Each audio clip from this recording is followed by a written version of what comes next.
ما شرفها. Bună dragilor! Vă salut din Mirifica, zi de marți 20 mai. Și da, nu spun Mirifica în sensul peiorativ sau la mișto, cum ar spune românul, ci la modul că, nu știu, mă tot uit pe geam și văd că e soare, pare a fi frumos și așa mai departe. Sper ca în final, ca în sfârșit să vină vremea caldă, mi-e dor de vară, mi-e dor de caniculă. Da, știu, sună ciudat, dar eu sunt acea iubitoare de, nu știu, 35-40 de grade ziua în amiaza mare. Da, eu trăiesc, eu sunt aia.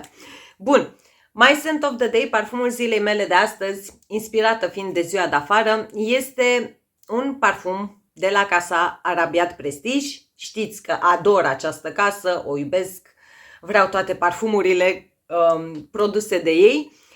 V-am făcut aici unboxing și primele impresii, iar parfumul este nimeni altul decât Habiba. Da. Este o altă reinterpretare pentru Kayali Eden Juicy Apple, însă față de celelalte pe care eu le am până în momentul de față, nu știu, Habiba de la Arabiat Prestige este acea variantă mai suculentă, mai veselă, care țipă avară, nu știu, mai efervescentă, este veselie, vară. Hai să spun o combinație între jeleuri și un fresh de fructe roșii, licii, ceva măr, da? Dar nu pot spune direct jeleu, dar nu pot spune nici direct acel fresh, acel suc natural din toate aceste fructe. Este undeva la mijloc. Dar, nu știu, mie una mi se pare pur și simplu perfect pentru vremea caldă. L-am băut destul de bine, chiar dacă parfumurile casei Arabiat Prestige nu au nevoie de multe pufuri, nu? Însă, nu știu, mie îmi place. Mi l-aș turna în cap, cum spun eu. Dar cu siguranță mai am și pentru vremea caldă. Lăsați-mi și mie, vă rog frumos, în secțiunea comentarii ce parfum purtați voi în momentul în care vedeți acest videoclip. Bun, am alături de mine 7 parfumuri. Am zis astăzi să ne jucăm puțin, să facem unboxing și primele impresii. Știți că eu vin cu primele impresii, apoi dau ceva timp parfumurilor, le iau la purtat și în cele din urmă vin cu recenzii, topuri, clasamente, selecții și așa mai departe. Toate cele 7 parfumuri pe care le am alături de mine, inclusiv Habiba de la Arabiat Prestige, le puteți găsi pe dubaicollection.ro, dubaicollection.eu și nu în ultimul rând arabianscent.net, site-uri unde codul ROJ25 va aduce un discount de 10% indiferent de achiziție. Adică puteți aplica acest cod și dacă comandați 10 mostre sau decanturi, ceea ce eu mereu instig, testați înainte de full size, și dacă, nu știu, comandați un singur parfum sub 100 de lei, da? Deci nu aveți limită de preț sau nu știu ce în condiții. Bun, toate aceste 7 parfumuri au un lucru în comun și anume casa de la care vin ele. Vorbesc aici despre primul brand din Arabia Saudită și da, am căutat chiar și dimineața înainte să filmez. Am căutat un pic pe Google și, nu știu, cei de la Dubai Collection, din ceea ce am găsit eu pe Google, sunt primul site care au adus parfumuri din Arabia Saudită la noi. Brandul se numește Le Bonheur. H-ul în limba franceză parcă era mut. Le Bonheur. Trecem peste. Ca de obicei, o să vă las notele inserate pe ecran, iar eu o să vă spun primele impresii. Și pentru că sunt o leacă sadică astăzi, am lăsat parfumul de care sunt cea mai curioasă la final, dar hai să începem cu un parfum care mi-a atras atenția, în primul rând datorită numelui și momentul în care mi-a sosit coletul datorită ambalajului. Adică ambalajul și numele mă duce către o anumită zonă olfactivă. Vorbesc aici despre Kumra, care, da, vine în această prezentare și știu și vouă vă creează o stare aceea de deja vu, dar vedem imediat dacă își are rostul sau nu. Sunt acele cutii foarte, foarte mari. Aici aveți QR codul. Le Bonheur Perfume, bla bla bla, 100 de mililitri, made by Almaz Perfumes. Toate datele tehnice, cum spun eu. Bun, hai că sunt 7 parfumuri și să nu fie un clip totuși foarte, foarte lung. Vedem imediat ce și cum. Nu mai știu dacă am spus la începutul videoclipului, în introducere, dacă n-am spus, dar dacă e pentru prima dată când mă vedeți, bușiți butonul acela de subscribe și clopoțel dacă sunteți în zona parfumeriei Middle Eastern. Bun, genul acela de cutie tare și cred că are o oglindă, dar vedem imediat. Da. Ete, așa vine parfumul. Și da, sticla te duce clar într-o zonă anume, dar nu știu, este foarte grea. Capacul acesta este plastic, dar plastic foarte solid. Și da, cred cu toții că deja ne-a zburat mintea. Hai să vedem ce n-am spus eu. Am arătat treaba aceasta. Aici pe capac scrie Le Bonheur. Hai să vedem. Chiar sunt curioasă. Încep întâi, nu, hai să încep așa, ca să țin minte la final când fac recapitularea ce și cum am pulverizat. Atomizorul nu este presurizat, dar, nu știu, distribuie destul de fain. Nu am alcool în deschidere, însă deschiderea din start mă duce în zona lui Angel Share / Sava de la Giza, adică Hamra de la Latafa. Repeta miliarda și miliarda oară, Hamra de la Latafa nu este inspirat de Angel Share. Punct. Notați. Da. Ai ceva scorțișoară în deschidere, o scorțișoară ușor mai in your face, dacă doriți, dar, nu știu, nu e genul acela de spicy care să stai respirația, deoarece am senzația că se combină cu ceva ce mă duce fiind de tot către ideea de caramel, ca și cum ai o combinație de caramel și scorțișoară, dacă doriți.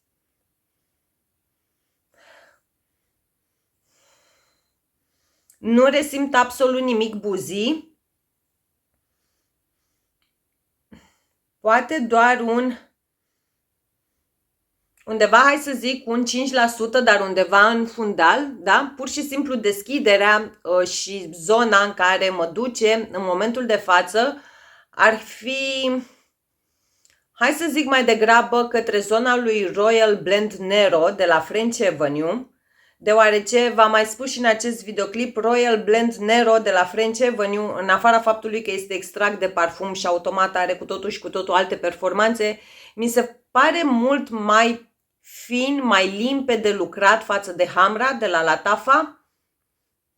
Nu pot spune că resimt izul acela de curmale în Cumra. Sper că se pronunță Cumra, habar n-am.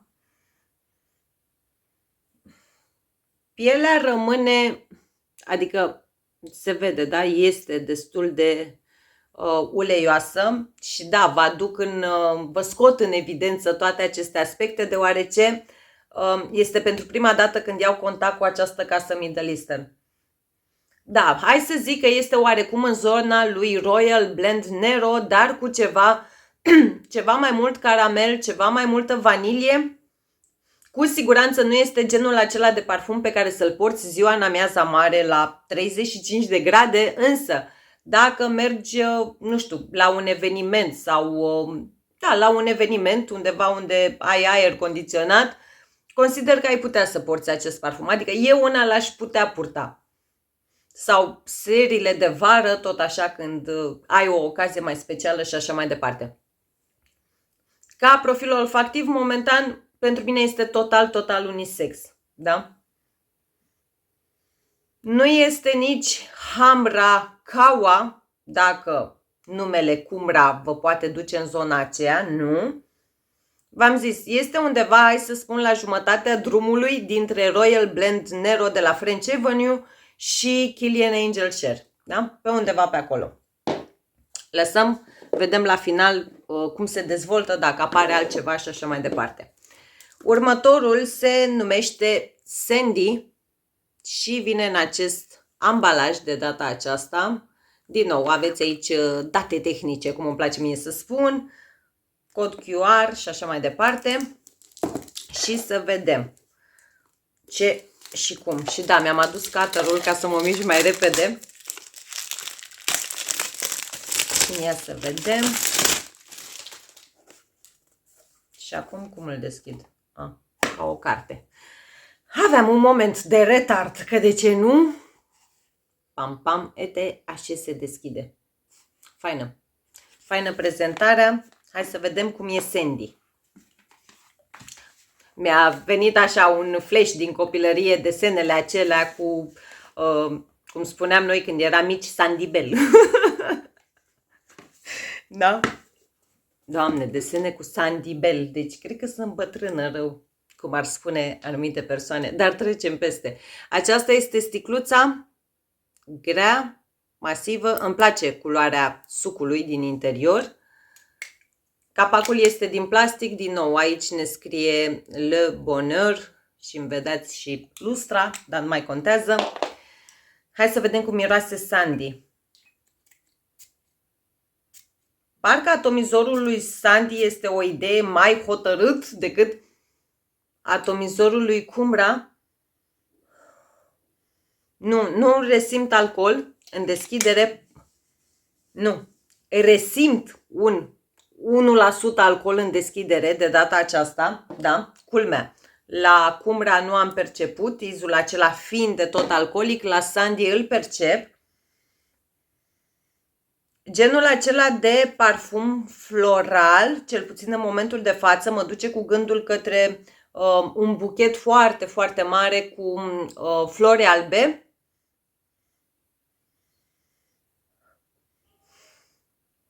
Are și o parte fructată, da? Deci trece foarte repede deschiderea aceasta explozivă de flori albe, da? Am și ceva fructe și am genul acela de, cum să spun eu,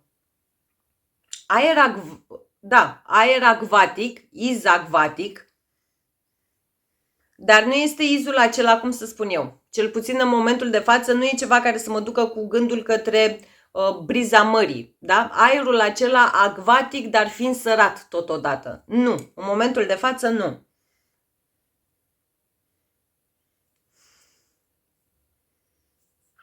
Este pe undeva pe aici o floare de portocal, ceva mai puternică, dar nu vine la pachet cu subtonul acela, cu adierea aceea de neroli, cel puțin eu nu presimt și știți că eu sunt într-un mare love-hate în ceea ce privește acordul de neroli și nu e la stadiul love-hate-ului cu acordul de trandafir, da? Are totodată și moscul acela, se resimte izul acela de mosc pufos alb, da? Nu pot spune că e moscul acela pufos dulceag. Nu e ceva care să-mi aducă în fața ochilor o vată de zahăr, dacă doriți. Și da, mi-am pus ruj pe mână, că de ce nu? Nu știu, cam în zona aceasta sunt. Aș spune un floral fructat, dar predomină partea aceea florală.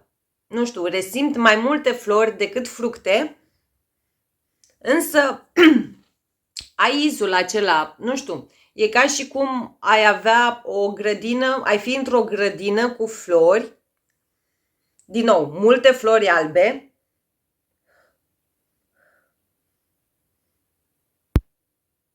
parcă resimt o fină adiere de pară, dar nu e ceva in your face. Nu, acolo sunt. Sunt într-o grădină, era să spun grădină, într-o grădină cu flori albe, iar undeva lângă această grădină curge un râu. Da? Este izul acela fiind de tot acvatic, însă din nou nu e ceva care să predomine, nu domină scena, da? Dar este undeva în fundal izul acela răcoritor. Sandy, nu știu, așa la o primă impresie, strict pentru o primă impresie, ar putea fi acel parfum de zi cu zi, înclină extrem de mult în latura feminină, cel puțin pentru mine și pentru gusturile mele. Dar da, e genul acela de parfum de doamnă, dar asta nu înseamnă că îl duc către zona vintage, da? Genul acela de parfum, cum să spun eu, l-aș duce oarecum în zona lui Coco Mademoiselle de la Chanel, însă nu este inspirat din acela, da? Hai să zic un văr mai îndepărtat, dar asta ca să vă puteți face o idee, o impresie pentru început. Bun, următorul, eram foarte curioasă și încă sunt foarte curioasă, nu știu dacă în momentul de față am în mână încă o reinterpretare pentru Bianco Latte, noul Baccarat sau nu. Vorbesc aici despre Caramel Latte, care vine într-o prezentare identică cu Cumbra, diferă doar culorile. Eu și inteligența mea sclipitoare că n-aveam cum să las vreun videoclip în care să nu afirm această calitate a mea. Bun, hai să vedem ce și cum. Sunt foarte curioasă dacă voi v-ați comandat pe grupul meu de Facebook Frag Family. Nu prea am văzut la captura zilei nimic de la Le Bonheur, dar vedem. Apropo, dacă nu sunteți, da, faină rău sticla. Adică este identică precum Cumbra, doar că este alb complet. Alb cu detalii aurii, foarte faină mi se pare. Vă spuneam că dacă nu sunteți încă în grupul meu de Facebook Frag Family, veți avea link în bara de descrieri, plus contul meu de Insta, contul meu de TikTok și linkuri pentru toate parfumurile. Da? Deci foarte fain arată. Același lucru, același format, doar că pe alb. Am mai zis asta, dar nu mai contează. Bun, hai să vedem dacă avem aici încă o inspirație din Bianco Latte sau nu. Același atomizor, precum Cumbra. Îmi place. Stați o leacă. Nu pare a fi direct Bianco Latte. Pot resimți partea aceea vanilie, caramel și lapte, da? Regăsesc acel trio aici. Însă ai ceva fistic, da?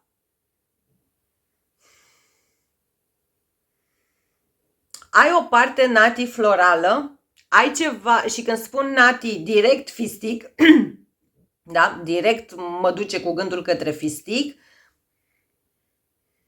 Ceva floral migdalat, da?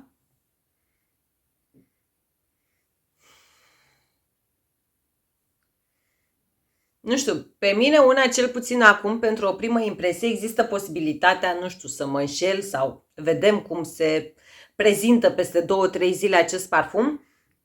Însă, în momentul de față, mă duce cu gândul către partea aceea nati dulce, fisticul acela dulceac din Caiali Ian Pistachio Gelato, dar e domolit, da? Nu vă gândiți la un fistic din Hair Pistachio, din Lashes sau așa mai departe. Nu, e la nivel de adiere, mai degrabă genul acela de pudră de fistic, dar clar e fistic aici. Lapte, caramel, vanilie. Hai să zic ceva fin de tot care mă poate duce cu gândul către tonka.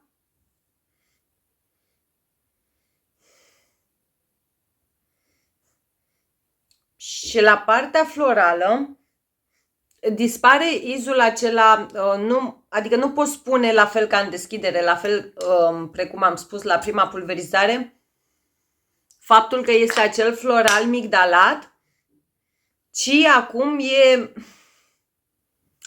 Floarea aceea de portocal din Oriana, ca să vă faceți o idee, genul acela de floare de portocal, nu știu, pentru mine este ca și cum ai combina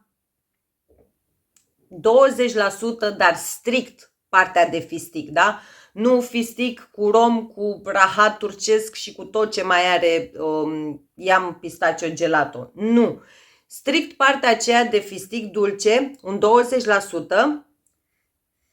Hai să zic în momentul de față 10% floare, strict floarea aceea de portocal din Oriana, da? Deci strict floarea de portocal.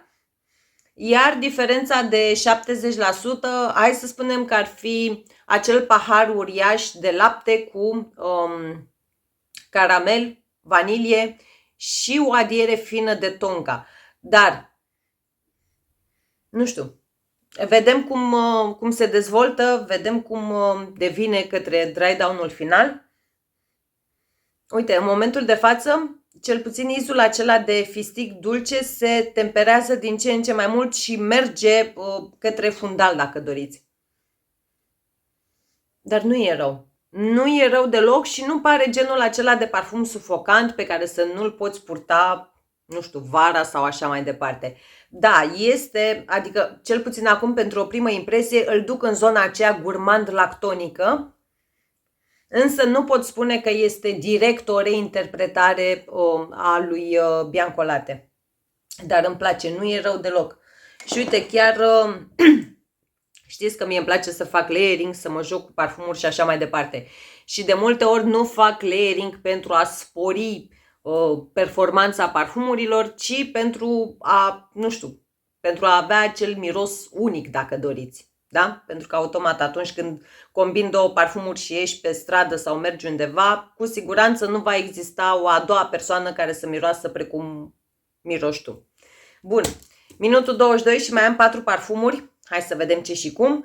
Următorul este Fermoni Sweet, dacă zic eu bine, care vine, deci pe undeva pe aici se deschide. Hai că cu ocazia asta mă și lămuresc ce și cum cu ele. Vine în această prezentare.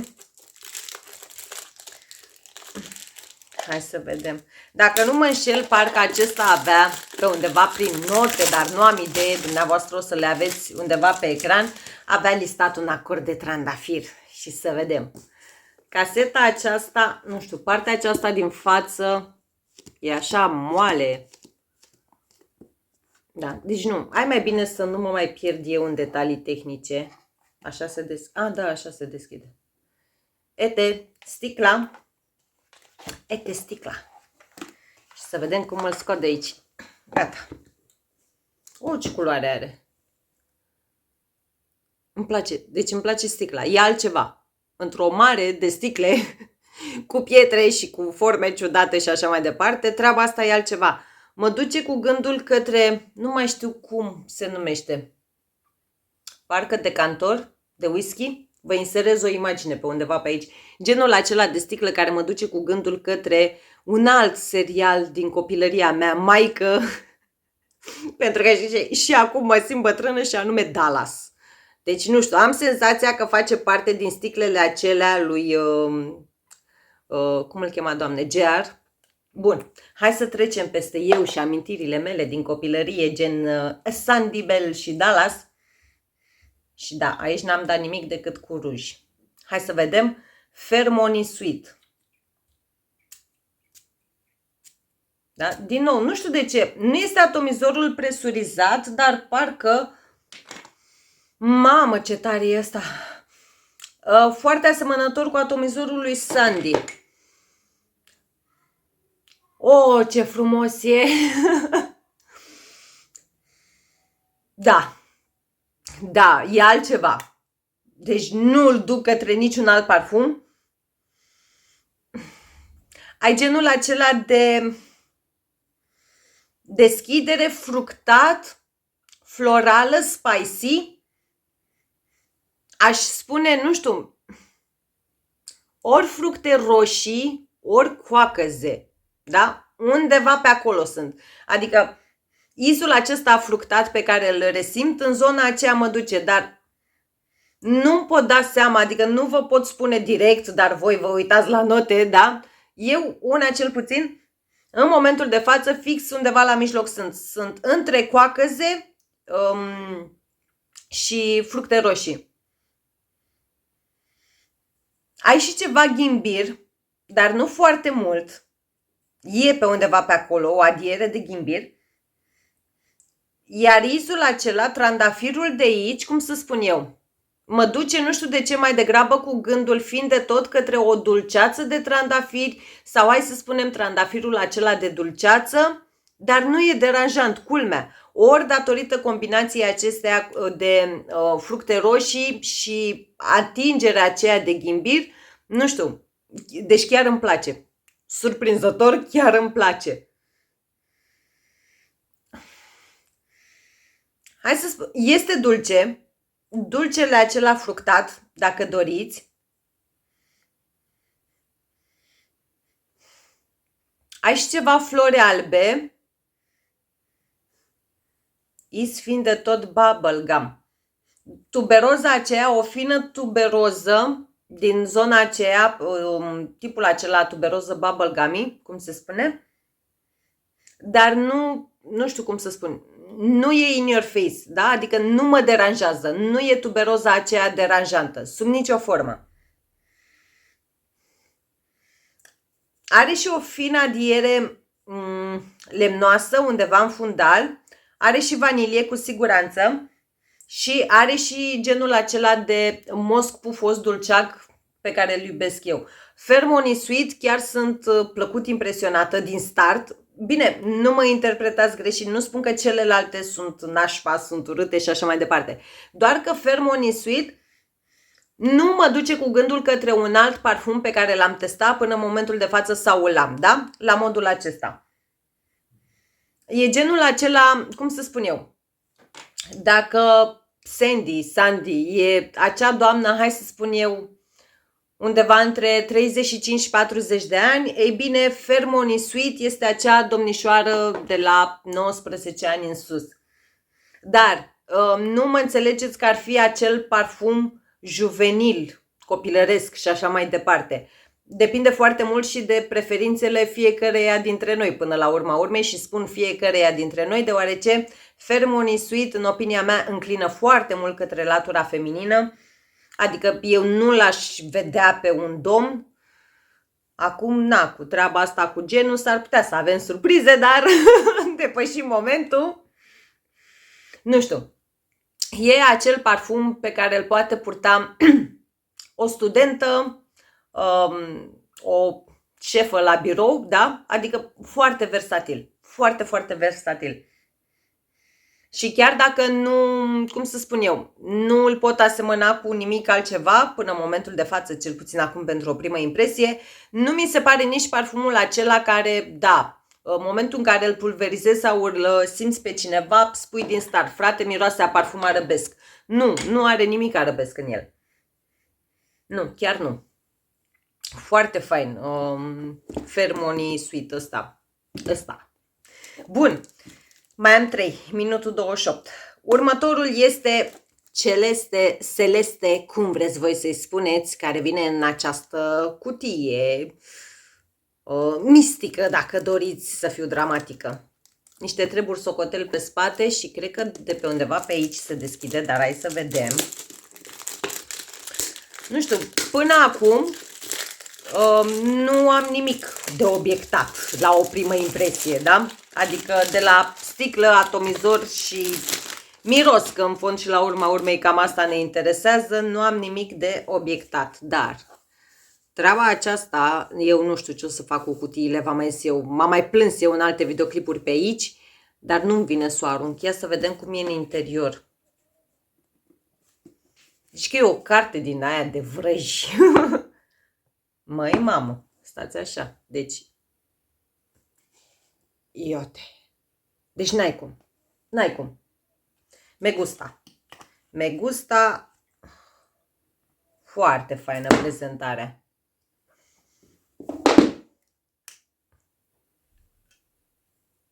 Aceasta este o sticlă.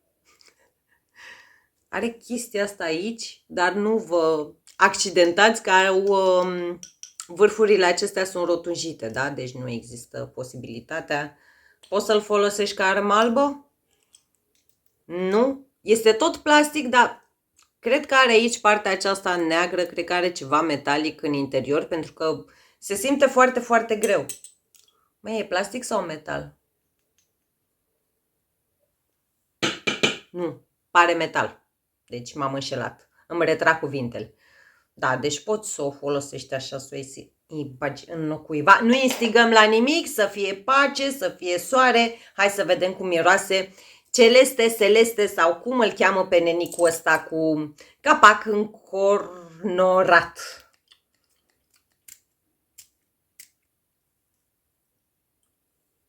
Stați, mam.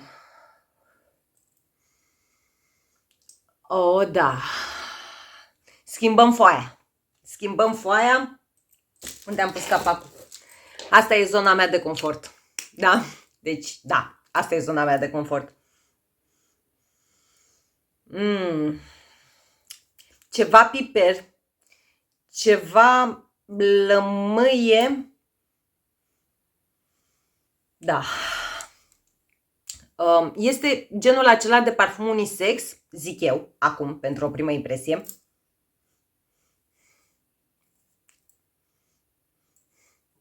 Vetiver, da? Dar mult, și accentuez, mult, subliniez cu marker, mult vetiver, dar genul acela de vetiver, cum să vă zic eu, cu finde tot sub ton fumuriu, undeva în fundal, da? Adică nu e vetiverul acela pur sânge, vine la pachet cu ceva finde tot fumuriu, dar nu este pe același loc cu el, da? Se resimte undeva mai în depărtare, dacă, ca să mă înțelegeți.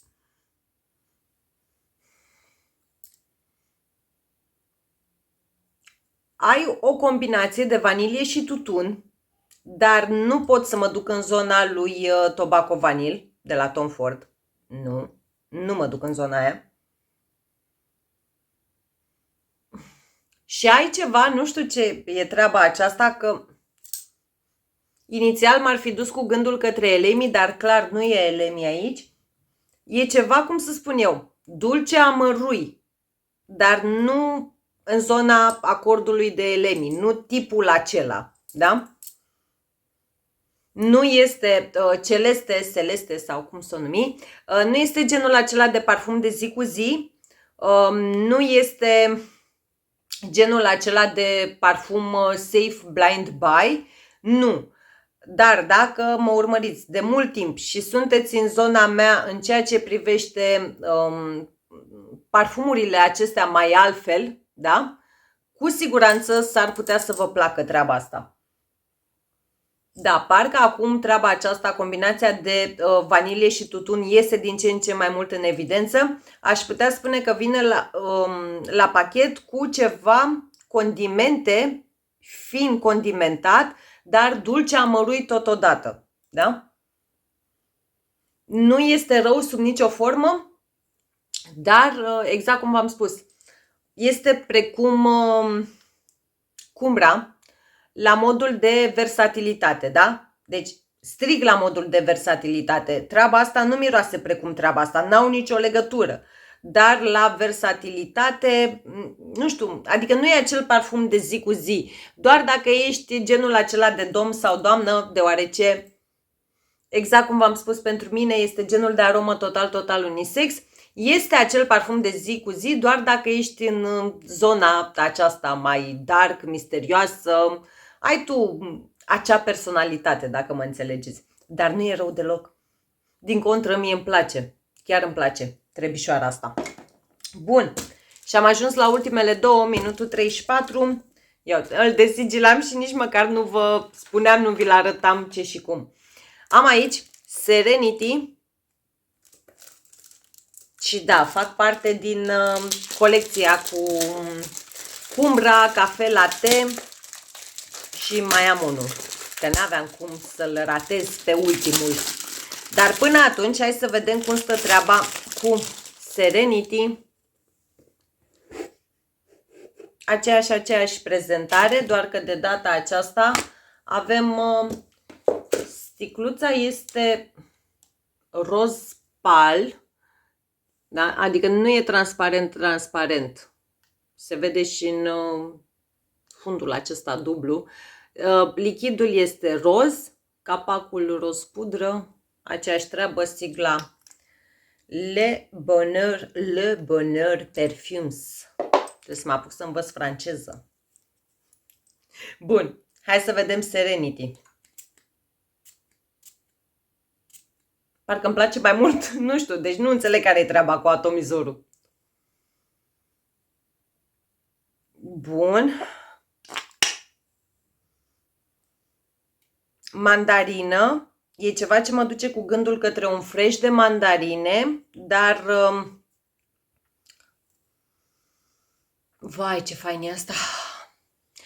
Nu mi se pare asemănător cu nimic din ce am testat până în momentul de față.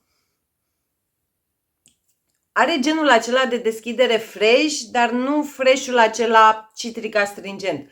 Nu, este ceva ce mă duce mai degrabă cu gândul către acel fresh de mandarine. Hai să zic puțină bergamotă. Vai! Vine și o parte florală, din care cel mai bine resimt iasomie și ăsta clar e ylang ylang. E o combinație de iasomie și ylang ylang.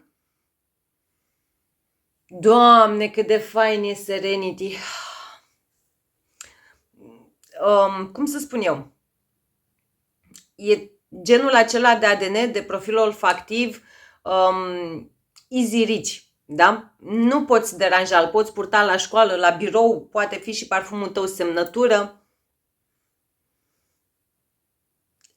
Este și dulceag,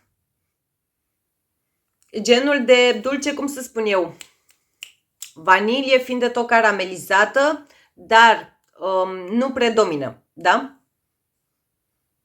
Este mai degrabă genul acela de fructat, floral fructat, apos, dar nu apos ca aromă, ca și consistență. Ceva ce te duce cu gândul către un suc, dacă doriți, da? Băubil, cum spun eu, potabil. Dar e foarte, foarte, foarte fain. Dar se simt foarte, foarte bine. Pe partea aceasta florală, eu resimt cel mai bine izul de iasomie și ylang ylang. Dacă nu sunteți iubitoare ale acestor două note, întâi mostră sau decant din acest parfum. Pentru mine, cu siguranță, e genul acela de parfum pe care l-aș purta într-o zi de primăvară, vară, nu știu, cu o rochiță în culorile acestea, cu o rochiță pastel. E foarte, foarte feminin. Nu are absolut nimic Middle Eastern în el. Este, dacă doriți, dar asta nu înseamnă că seamănă cele două, este în zona lui Fermony Sweet, doar că acesta este mai romantic, dacă doriți, da? Și nu la fel de dulce precum Fermony Sweet. E genul acela de parfum care, nu știu, din nou, e ceva ce mă duce cu gândul către un pârâu de munte. Are treaba aceea, izul acela acvatic, răcoritor în același timp. Foarte fain. Deci foarte, foarte, foarte fain. Bun. Și minutul 38. Ultimul, dar nu cel din urmă, pentru că de asta eram eu cea mai curioasă. Cred că și voi. Și anume Marigold. Da. Pe sistemul încă un parfum cu mango, da. Vino la mine. Sunt foarte curioasă, foarte, foarte curioasă, dacă acest Marigold este încă o reinterpretare pentru celebrul God of Fire. Dar vedem imediat. Vai, ce-mi place sticla. Cred că e prima mea sticlă în culoarea asta, dacă nu mă înșel eu. Deci e superbă sticla, s-a terminat. Da, și camera se pare că îi face dreptate de data aceasta. Nu știu, e divină. Îmi venea să spun altceva. Foarte, foarte faină sticla. Foarte faină. Hai să vedem cum miroase, că nu mai pot. Pe ăsta, hai că-l dau aici. Nu. Deci parfumurile astea țipă, da? Proiectează destul de puternic de la prima pulverizare. Hai să vedem unde îl dau. Nu. Mai bine îl dau aici? Așa? Nu. Aici îl dau. Hai să vedem care e treaba cu Marigold. Bine. Același atomizor.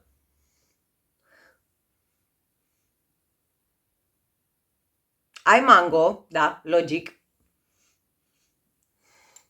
Ai mango și ghimbir. E ceva ce mă duce fiind de tot oarecum cu gândul către God of Fire. Dar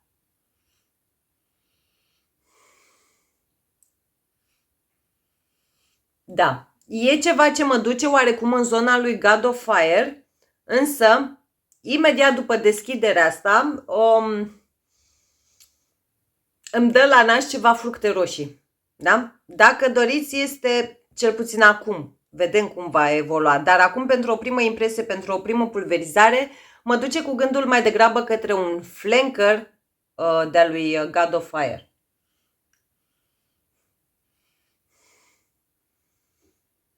Da. Ai și ceva floral.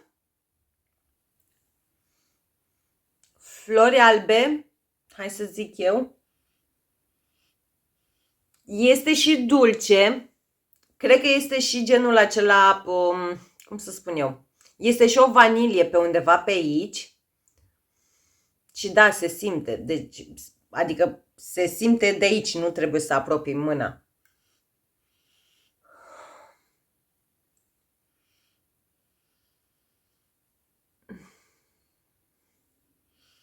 Hai să zic că este un unisex cu o foarte, foarte fină înclinație către latura feminină, adică, nu știu, ori datorită acelei adieri de fructe roșii, ori datorită acordului de vanilie care mi se pare în această variantă de la Le Bonheur și anume Marigold, nu știu, vanilia de aici parcă mi se pare o idee ușor mai evidentă față de celelalte vanilii din reinterpretările lui God of Fire pe care le am eu.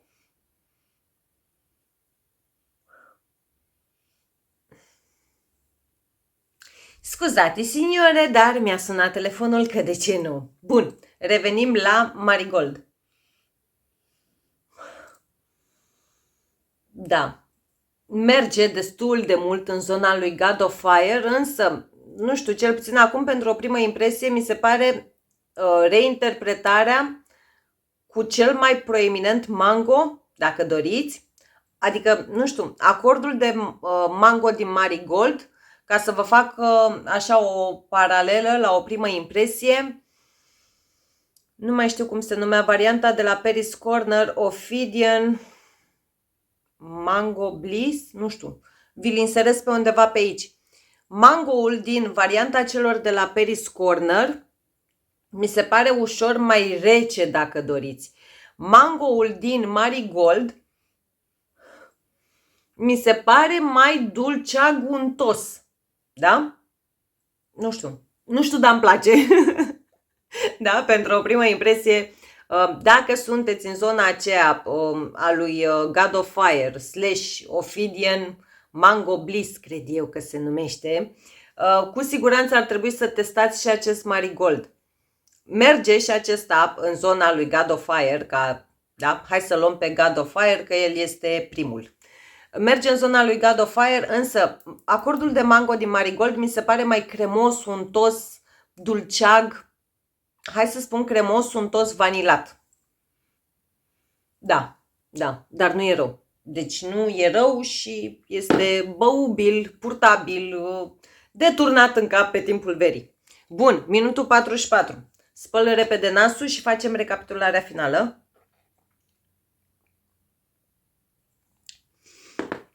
Da, oricum, e haos cum miroase aici, da? Hai să vedem. Cumbra.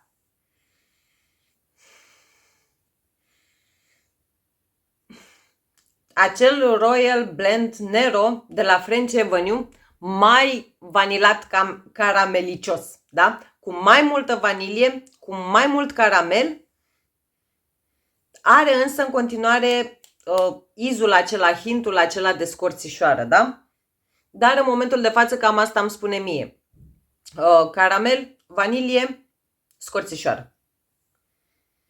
Și da, foarte, foarte mult îl duc către zona lui Royal Blend Nero de la French Avenue, dar din nou, acesta e mai dulce mâncabil dacă doriți, da? Există ceva mai dulce decât Royal Blend Nero, se pare. Bun, Sandy, Sandy Bell. Parcă s-a mai domolit partea aceea de explozia aceea de flori albe, însă clar, se simte în continuare, adică nu poți să spui că este un fructat sau gurmand sau așa mai departe. Nu, e genul acela de parfum floral. Din nou, nu miroase arabesc, sub nicio formă și parcă, da, are izul acela, în continuare are ceva ce mă duce cu gândul către un pârâu / râu de munte și așa mai departe, dar de data asta mai temperat, mai domolit.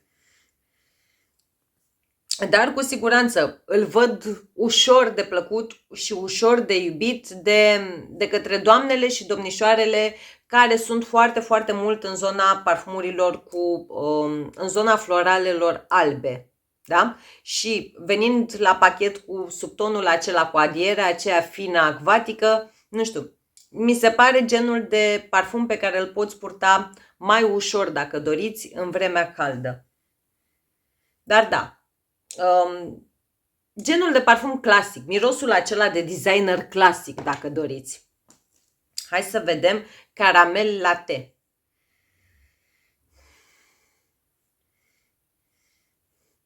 Sunt în continuare în zona aceea de pahar uriaș de lapte cu caramel. De data asta doar ceva vanilie, nu mai pot spune că resimt ceva care mă poate duce cu gândul către boabele de tonka. Și în momentul de față spune că rămâne prezent izul acela fiind de tot de fistic, dar din nou este undeva în fundal.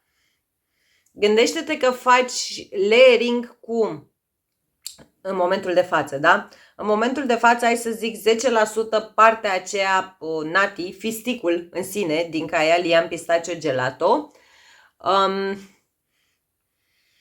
Da, strict fisticul acela, dulceag, combinat cu ADN-ul lui Bianco Latte, dar gândește-te la un Bianco Latte mai domolit, ceva mai lejer, ceva pe care îl poți purta și vara și într-o zi mai caldă. Dar nu e rău deloc. Nu e rău deloc, deloc, deloc. Și uite, nu m-am gândit niciodată să combin ADN-ul lui Liam Pistachio Gelato cu ADN-ul lui Bianco Latte. Nu mi-aduc aminte. Nu știu dacă am făcut sau nu. În fine. Bun, mai departe. Mai departe, Fermoni Sweet. Nu, aici e Celeste. Doamne, îl recunosc pe Celeste. Nu, aici e Serenity. Aici cred că am dat. Da, aici am dat. Vai! Doamne, ce fain e Fermoni Sweet! Ceva bombonele. Bombonele cu... Parcă aș spune coacăze în momentul de față.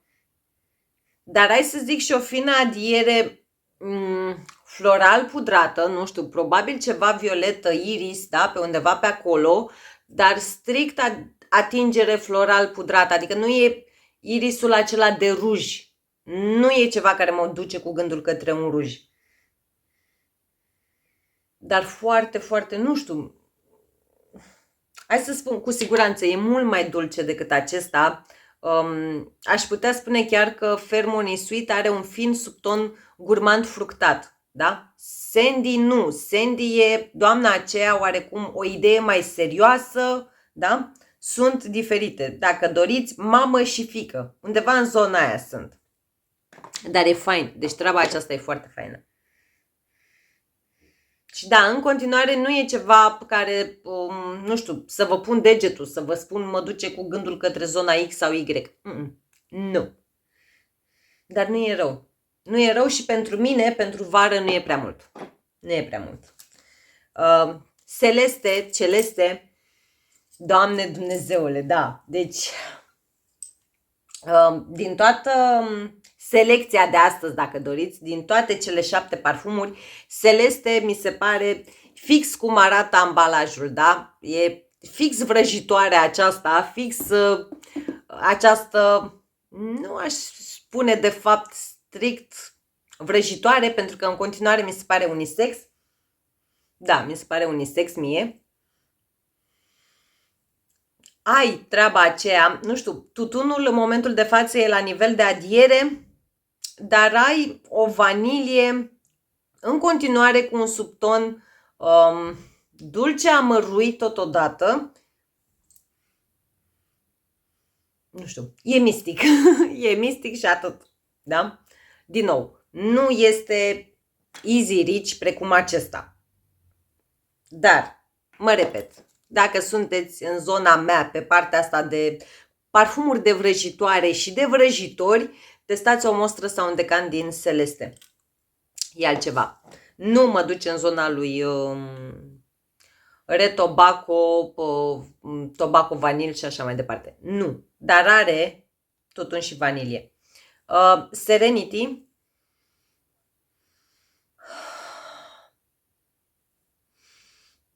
M-aș putea mirosi la infinit. Acum, cum să spun eu, se resimte foarte, foarte mult duoul acela, combinația aceea de Yasomie și Ylang Ylang, da? Dacă nu sunteți în zona aceasta, mostră sau decant. Doamne, ce fain e! Și da, peste tot pe unde am aplicat aceste parfumuri, aici s-a mai absorbit, dar oricum se cunoaște. Nu am idee, scrie, nu scrie.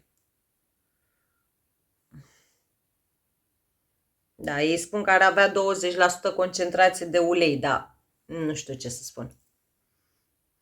Da, Serenity e din nou acel parfum romantic, girly, flirty, zona aceea, da?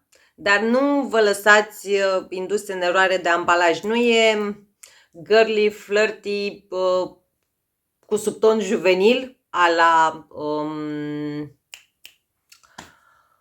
cum îi spune, pink, nu știu cum, vi-l inserez pe undeva pe aici. Nu are legătură cu zona aceasta olfactivă, da? Pink Sugar. Nu este genul acela de roz a la Pink Sugar, nu. Este dulceag, dar e genul acela mai degrabă romantic, da? Rochițele acelea în combinațiile acestea de culori, visătoare, feminine și așa mai departe. Dar extrem, extrem de versatil în vreme caldă. Și cu siguranță, nu știu, ușor de plăcut, da? Nu miroase arabesc, din nou mă repet, poate fi chiar și acel tip de parfum semnătură. Bun, și ultimul, dar nu cel din urmă, și anume Marigold. Da, acel God of Fire mult mai untos, cu un mango mult mai untos, un mango mai dulce, mango mai vanilat, da? Mango vanilat, untos, cremos. Acolo suntem. Dar ca și profil olfactiv, God of Fire. Dar e fain. Ăsta da. Deci ăsta, nu știu. Știu că e din nou senzație cu parfumuri cu mango și așa mai departe. Știu că nu mai, de fapt știu că nu mai știu, asta vreau să spun. Nu mai știu cine mi-a lăsat comentariu aici pe YouTube, dacă găsesc o să vi-l inserez pe undeva pe aici. M-a întrebat despre Latafa Opulent Dubai. L-am testat, dar nu. Nu, cel puțin nu pe pielea mea. Pe pielea mea miroase strict a, cum le spunea doamne, erau niște vitamine pentru copii, da? Deci ceva horror, genul acela de mango cu subton de medicamente pisate. Deci nu, pentru mine e un mare nu la Tafa Opulent Dubai. Da? Dacă însă iubiți acordul de mango și sunteți ca mine oarecum mai pretențioase, testați o mostră sau un decant din Marigold. Valabil și pentru domni. Dar știu că sticla nu e chiar atât de masculină ca și culoare. Bine, acum depinde de ceea ce preferați dumneavoastră, domnilor. Dar aroma, nu știu, Dacă îți place God of Fire și ești domn, dar ți-ar fi plăcut un mango mai untos, vanilat cremos, încearcă Marigold. Bun, da, cred că se vede pe fața mea că sunt un pic așa, deci sincer m-a luat capul de la toate parfumurile acestea, deci da, chiar am așa o senzație de amețeală, sunt un pic high, cum ar spune românul, dar sunt plăcut impresionată, da? Chiar sunt plăcut impresionată. Bine, acum treaba aceasta, nu știu, hai să le iau pe primul. Da, e fain și atomizorul.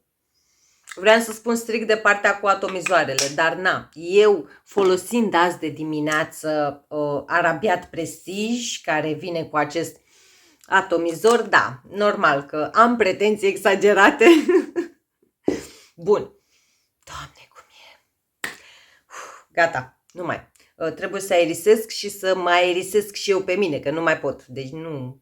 Fix așa simt că fac, dar nu mai contează. Dacă ați rămas cu mine până la final, să rămână mult. Dacă nu v-ați abonat încă, v-aș mulțumi dacă ați face-o, este total gratuit, nu vă costă nimic. Nici să lăsați un like cu un comentariu și nici să distribuiți videoclipurile mele persoanelor cu adevărat interesate de acest subiect. Nu uitați, mostră sau decant înainte, cu toate că unele merg lejer blind, dar mostră sau decant înainte. Și roș 25 pentru 10% discount valabil pe dubaicollection.ro, dubaicollection.eu și nu în ultimul rând arabianscent.net. Dacă mă urmăriți în momentul acesta din afara României, arabianscent.net și dubaicollection.eu livrează și în UE, dar și în câteva țări din afara spațiului UE.